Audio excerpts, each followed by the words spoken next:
శుభ్రమైన కైలాసం ఉండగా, ఇంత ఐశ్వర్యం ఉండగా, చింతామణి గృహం ఉండగా శ్మశానంలో ఎందుకుంటున్నారని అడిగితే ఆయన చెప్పాడు, పార్వతి బతికున్న నాళ్ళు అన్ని చోట్లకి వెడతారు, ఏమీ తోచట్లేదు, శ్మశానానికి వెళ్ళొద్దామని ఎవరు రారు పార్వతి. నేనంతవాణ్ణంటాడు, పొరుగ్గా ఉన్నానంటాడు, చల్లగా ఉన్నానంటాడు, పండితుండంటాడు, పద్యాలు నాకు నోటికొచ్చంటాడు, ఉపన్యాసం చెప్పగలనంటాడు,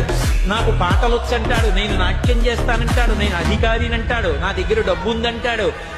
నేను పాట పాడగలనంటాడు. ఇన్ని ఉన్నాయనుకున్న వాడిలోంచి ఊపిరి బయటికి వెళ్ళిపోయిన తరువాత వాడిని తీసుకెళ్లి 4 కొత్త కర్రల మీద పడుకోబెట్టి చాప చుట్టి తాడు గట్టి పైన నూలుబట్ట కప్పి తీసుకొచ్చి అన్నీ తీసేసి కర్రల మీద పడుకోబెట్టి కాల్చేస్తుంటే జీవుడు లేచి నిలబడి